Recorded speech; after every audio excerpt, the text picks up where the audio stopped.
బంగారం నేల చూపులు చూస్తోంది. అంతర్జాతీయ మార్కెట్లో గోల్డ్ రేటు 6 ఏళ్ల కనిష్ట స్థాయికి పడిపోయింది. 2010 ఫిబ్రవరి తర్వాత ఔన్స్ గోల్డ్ రేట్ $1,045లకు క్షీణించింది. కమోడిటీ మార్కెట్లోనూ గత వారం 10 రోజులుగా గోల్డ్ రేట్ దిగొస్తోంది. స్టాకిస్టులు, రిటైలర్ల నుంచి డిమాండ్ తగ్గడంతో స్థానికంగా కొనుగోళ్లు కూడా మందకొడిగా ఉండటమే దీనికి కారణమని మార్కెట్ వర్గాలు అభిప్రాయపడుతున్నాయి.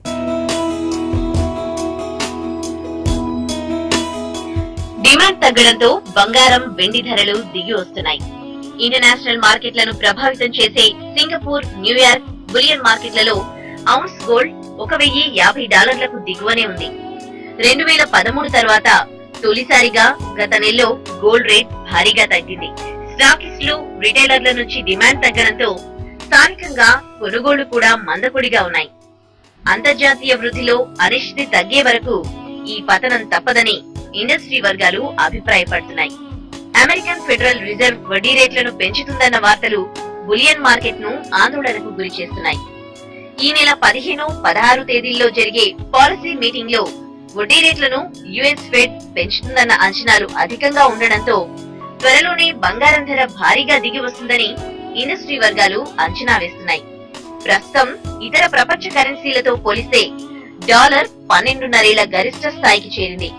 ఫెడ్ మీటింగ్ లో వడ్డీ రేట్లను పెంచితే డాలర్ మరింత స్ట్రాంగ్ కానుంది. దీంతో గోల్డ్ రేట్ భారీగా క్షీణించనుందని ఇండస్ట్రీ వర్గాలు తెలిపాయి. మరోవైపు బంగారం ధరలు తగ్గుతుండటంతో వినియోగదారులు ఆనందం వ్యక్తం చేస్తున్నారు.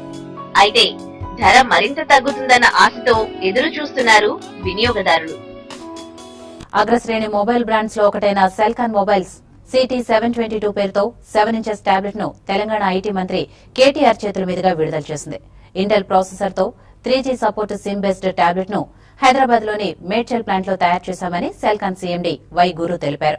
1.2 GHz క్వాడ్ కోర్ ప్రాసెసర్ తో 1 GB ర్యామ్, 8 GB ఇంటర్నల్ మెమరీతో ఈ టాబ్లెట్ రూపొందించామని ఆయన తెలిపారు.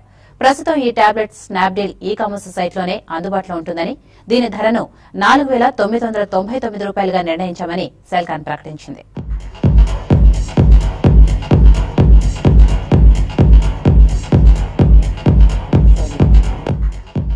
ఫస్ట్ టైం టాబ్లెట్ మ్యానుఫ్యాక్చర్ చేస్తున్నాం మేడ్చర్లో, హైదరాబాద్లో. సో ఈ టాబ్లెట్ విత్ ఇంటెల్ ప్రాసెస్తో చేయడం కూడా ఫస్ట్ టైం మేము. సో ఈ ఇంటెల్ టాబ్లెట్ని మనం local domestic made in India చేయడం, మేడ్ ఇన్ హైదరాబాద్ మ్యానుఫ్యాక్చర్ చేయడం, దీన్ని మనం స్నాప్డీల్తో సో జాయింట్ వెంచర్లా చేయడం, ప్రైసింగ్ కూడా అన్బిలీవబుల్ ప్రైస్ 4,999కి లాంచ్ చేయడం జరిగింది. ఇప్పుడు దాకా మార్కెట్లో 7,000 రూపీస్లో ఫోన్ అలాంటి టాబ్లెట్ లేదు. మనకి ఏదైతే ఈ ప్రోడక్ట్లో వస్తున్న ట్యాక్స్ బెనిఫిట్స్ అన్నీ కూడా మనం కస్టమైజ్ చేసి మొత్తం రెడ్యూస్ చేసి దాన్ని డైరెక్ట్ కన్జ్యూమర్కి ఇవ్వడం జరుగుతుంది. జూన్ 26th మనం ఓపెన్ చేసాం. సో ఇప్పుడు దాకా ఒక 1 మిలియన్ ఫోన్స్ దాకా మ్యానుఫ్యాక్చర్ చేసాం ఇక్కడికి. సో లాస్ట్ మంత్ నుంచి మీకు స్మార్ట్ ఫోన్స్ కూడా తయారు చేయడం మొదలుపెట్టాం. సో ఈ మంత్ నుంచి ట్యాబ్లెట్లు కూడా మొదలుపెట్టాం ఇప్పుడు. సో మెయిన్ R&D సెంటర్కి, డిజైన్ హౌస్కి మాత్రం ఖచ్చితంగా స్కిల్ మ్యానుఫ్యాక్చర్ కావాలి. సాఫ్ట్వేర్లు మీ అందరూ తెలిసిందే, అసలు ఇండియా ఇస్ నెంబర్ 1, మన బాగుంటారు దాంట్లో. సో అలాంటి టెక్నాలజీ తీసుకుంటాం కాబట్టి ఖచ్చితంగా మన అవుట్పుట్ బాగా వస్తుంది మనకి. అంతర్జాతీయ గ్యాస్ టర్బైన్ ఇన్స్టిట్యూట్ కాన్ఫరెన్స్ కు హైదరాబాద్ వేదికైంది. హెచ్ఎస్సీసీలో 2 రోజుల పాటు జరిగిన ASME 2015 సమావేశానికి తెలంగాణ ఐటీ మంత్రి కేటీఆర్ ముఖ్య అతిథిగా హాజరయ్యారు. ఏరోస్పేస్, డిఫెన్స్ రంగాలకు హైదరాబాద్ ను అడ్డాగా మారుస్తామని, ఆదిబట్లకు అనుబంధంగా మరో 3 పార్క్స్ ను ఏర్పాటు చేయనున్నట్లు కేటీఆర్ చెప్పారు. ఏరోస్పేస్ రంగం అభివృద్ధికి సీఎం కేసీఆర్ చాలా ఆసక్తిగా ఉన్నారని, తెలంగాణలో పెట్టుబడులకు చాలా అవకాశాలున్నాయని తెలిపారు. బోయింగ్ అదేవిధంగా టాటాస్ ఇద్దరు కలిసి, టాటా అడ్వాన్స్ సిస్టమ్స్ కలిసి జాయింట్ వెంచర్ లో భాగంగా అపాచీ హెలికాప్టర్ల తయారీ కేంద్రానికి హైదరాబాద్ ని కేంద్రంగా వరించుకున్నందుకు హృదయపూర్వకంగా వారికి ధన్యవాదాలు, అభినందనలు తెలియజేస్తూ, మరి తెలంగాణ ప్రభుత్వానికి సంబంధించినంత వరకు ఇప్పటికే ఏరోస్పేస్ డిఫెన్స్ సెక్టర్ అనేది ఒక ప్రయారిటీ ఏరియాగా, ప్రాధాన్యత క్రమంలో ముందున్న సెక్టర్ గా మీ అందరికీ కూడా తెలుసు. మన ఇండస్ట్రియల్ పాలసీలో కూడా మనం ఎంచుకున్న 14 రంగాల్లో ముఖ్యంగా హైదరాబాద్ నగరానికి సంబంధించినంత వరకు ఏరోస్పేస్ అండ్ డిఫెన్స్ ఒక టాప్ రంగంగా మనం చూస్తా ఉన్నాం. ఇందులో ఇప్పటికే మనకున్న ఒక ఆదిబట్లలో ఉన్న పార్క్ అదనంగా మరొక 3 ఏరోస్పేస్ పార్కులు ఏర్పాటు చేయాలనే ఆలోచనను ప్రభుత్వం చేస్తా ఉంది. అందులో ఒకటి నాదర్గుల్లో, ఇంకోటి ఇబ్రహీంపట్నంలో, ఎలిమినేడ్లో, మరొకటి ఇంకో చోట డిసైడ్ చేయాల్సి ఉంది. 4 ఏర్పాటు చేయబోతా ఉన్నామని, భారతదేశానికి హైదరాబాద్ ని ఈ ఏరోస్పేస్ అండ్ డిఫెన్స్ రంగానికి ఒక కేంద్రంగా తయారు చేయాలన్న ఆలోచనతో ముందుకు పోతా ఉన్నాం. ఇప్పుడు దాకా సాధించిన ఫలితాలతో చాలా ఉత్సాహంగా ఉన్నాం. భవిష్యత్తులో మరింత ఎక్కువ మొత్తంలో పెద్ద కంపెనీలను ఇక్కడికి అట్రాక్ట్ చేయడానికి ఇదొక మార్గంగా ఉంటుందనేది మా విశ్వాసం. ఆన్లైన్ అమ్మకాల్లో మంచి ఊపు మీదున్న స్నాప్డీల్ ఆటోమొబైల్ రంగంపై దృష్టి సారించింది. గత కొంతకాలంగా బైక్స్ ను ఆన్లైన్ లో విక్రయిస్తున్న ఈ సంస్థ ఇప్పుడు కార్లను కూడా అమ్మేందుకు నిర్ణయించింది. స్నాప్డీల్ మోటార్స్ పేర ఈ అమ్మకాలు కొనసాగుతున్నాయని స్నాప్డీల్ ప్రకటించింది. పియాజియోలకు ఆన్లైన్ ప్లాట్ఫామ్స్ ఉన్నాయని, మహీంద్రా, సుజుకి, డాట్సన్ మోటార్ కంపెనీలకు ప్లాట్ఫామ్స్ తొందరలో స్టార్ట్ అవుతాయని కంపెనీ తెలిపింది. Automobile is just one of the categories that we are focusing on. We believe there's a lot of potential in the car and bike segment, right? E-commerce offers a great discoverability platform for people just starting out on their journey to shop for cars and motorcycles. And we were the first again amongst any e-commerce company to be able to launch that successfully. So we are continuing to partner with brands and will continue to expand this as a segment. We have launched cars in the past and the idea is now to scale that up into a much larger business. హంగులతో అరచేతిలో వార్తా సమాహారాన్ని అందించేందుకు రూపొందించిన news digital app ను IT శాఖ మంత్రి K తారక రామారావు ప్రారంభించారు. టెక్నాలజీని ప్రజలకు అందించడంతో పాటు జాతీయ, అంతర్జాతీయ పరిణామాలను క్షణాల్లో ప్రజలకు చేరవేయడం అభినందనీయమన్నారు. ప్రింట్ మీడియా, ఎలక్ట్రానిక్ మీడియా అందించే వార్తలను ప్రస్తుతం తెలుగు, ఇంగ్లీష్, హిందీ భాషల్లో అందిస్తున్నామని, ప్రస్తుతం ఆండ్రాయిడ్ వెర్షన్ తో పాటు వెబ్సైట్ అందుబాటులో ఉందని న్యూస్ డిజిటల్ నిర్వాహకులు నరసింహారెడ్డి తెలిపారు. త్వరలో అన్ని దక్షిణాది భాషల్లో ఈ యాప్ ను విండోస్ వెర్షన్ లో కూడా అందించే ప్రయత్నం చేస్తున్నామని ఆయన తెలియజేశారు. నెక్స్ట్ అప్కమింగ్ వచ్చేసి ఆండ్రాయిడ్ వర్షన్ ఒకటి లాంచ్ చేస్తున్నాం. Next first version sir unveil చేసింది, తర్వాత iOS వర్షన్, తర్వాత మొబైల్ వెబ్సైట్ కూడా ఏంటంటే మనకి మొబైల్ ఓపెన్ చేసినప్పుడు కొంచెం మంచి వ్యూలో అంటే యాప్ కైండ్ ఆఫ్ థింగ్ లో ఉంటుంది అనమాట యాక్చువల్గా. సో అదొకటి లాంచ్ చేస్తున్నాం. We got like 65,000 users right now and we're getting like 2 million page views actually right now. Actually 2 వారాల లాభాలకు ఈ వారం బ్రేక్ పడింది. యూరోపియన్ సెంట్రల్ బ్యాంక్ ప్యాకేజ్ ఆశించిన స్థాయిలో లేకపోవడంతో గత 3 రోజుల్లో సెన్సెక్స్ 531 పాయింట్లు నష్టపోయింది. రూపాయి పడిపోవడం, విదేశీ ఇన్వెస్టర్ల విక్రయాలు కొనసాగుతుండటం మన మార్కెట్లపై ప్రతికూల ప్రభావం చూపాయి. దీంతో సెన్సెక్స్ 2 వారాల కనిష్ట స్థాయికి పడిపోయింది. వారం మొత్తం మీద సెన్సెక్స్ 490 పాయింట్లు, నిఫ్టీ 161 పాయింట్ల చొప్పున నష్టపోయాయి. నిఫ్టీ ప్రధాన షేర్లలో Tata steel 3.9%, doctor Reddy's 3.1%, IndusInd bank, Sun Pharma 2.1% చొప్పున, కేన్ ఇండియా 1.9% ఈ వారం లాభపడ్డాయి. Bank of Baroda 7.1%, Punjab national bank 6.8%, Bharti Airtel 6.1%, Kotak Mahindra 4.9%, HDFC 4.8% చొప్పున ఈ వారం నష్టపోయాయి. కార్యక్రమంలో ఇప్పుడు బ్రేక్ తీసుకుందాం.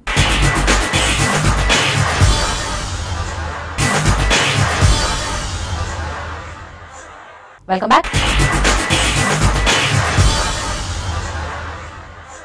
తెలంగాణ రాష్ట్రానికి కొత్త పెట్టుబడులు రావడానికి ఉన్న అవరోధాలేంటి?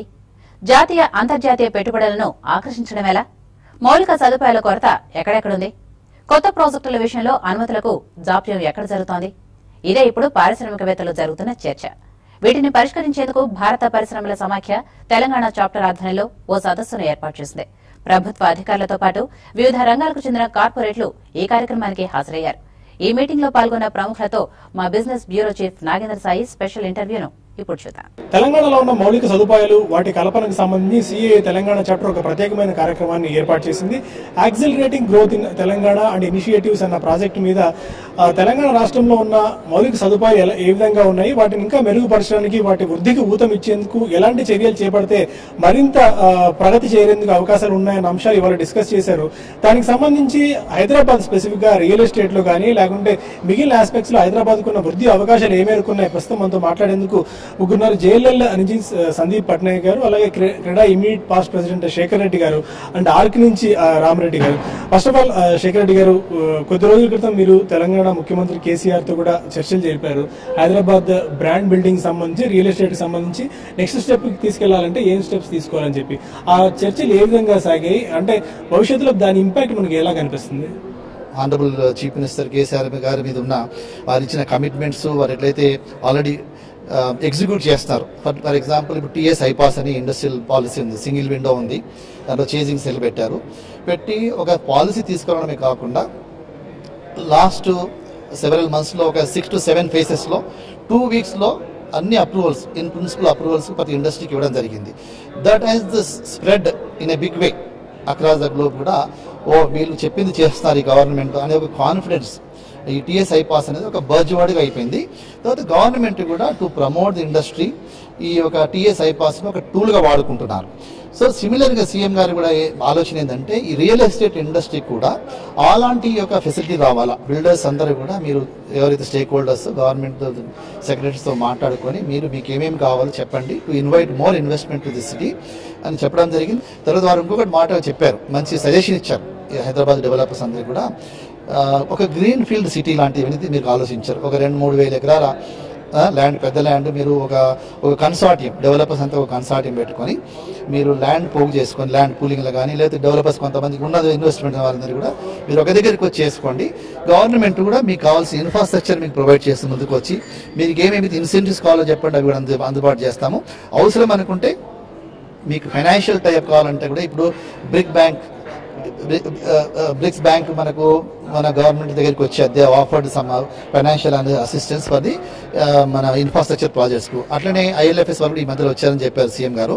అయితే అలాంటి వాళ్ళని కావాలంటే నేను తీసుకొచ్చి మీకు టైప్ చేస్తాను. మీరు why don't go in this way, ఎందుకంటే మనకు ORR మీద 160 కిలోమీటర్స్ మీద మనకు హ్యూజ్ ల్యాండ్ ఎక్స్టెంట్ ఉంది.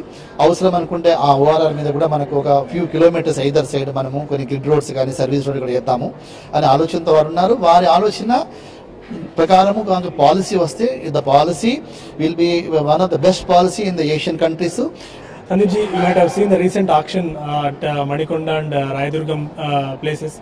And do you think that is it going to build much more confidence in the investor community in a global and national players? Any city, whether it is Bangalore or Hyderabad or Gurgaon, I think the real estate has developed because of the commercial real estate or office space. More office space builds, more jobs are created, and then it has a very positive impact on the residential and the retail. My fear of the auctions on the land high auctions was purely because I'll tell you what, if you see why my stand is a little different from my esteemed Secretary sir and Ram Reddy sir is because if you see I met a few developers in Navi Mumbai. The rentals are going there is 45 to 47 rupees, and in Navi Mumbai the rates of land is much cheaper than it. The question comes that if the corporates can get a rental at 45 rupees, why they will not buy, the developers will not buy a land at a cheaper rate in Navi Mumbai, then why they should come here?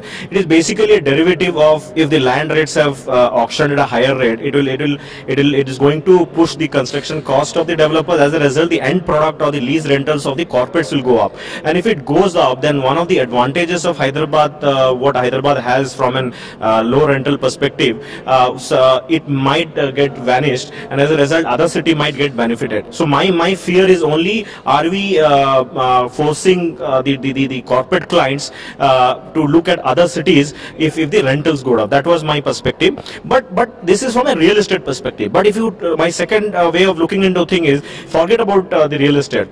The very fact that the Aurobindo Pharma and other firms have paid top dollars to buy the land, okay, this shows the confidence on the local economy they have. And I'm not talking from a real estate perspective, I'm talking of the macro and micro perspective of Hyderabad. If they are not confident of the Hyderabad stability and the stability which the current government is giving and the improved India as well as Telangana business sentiment, they would have never spent that amount of money if there is uncertainty.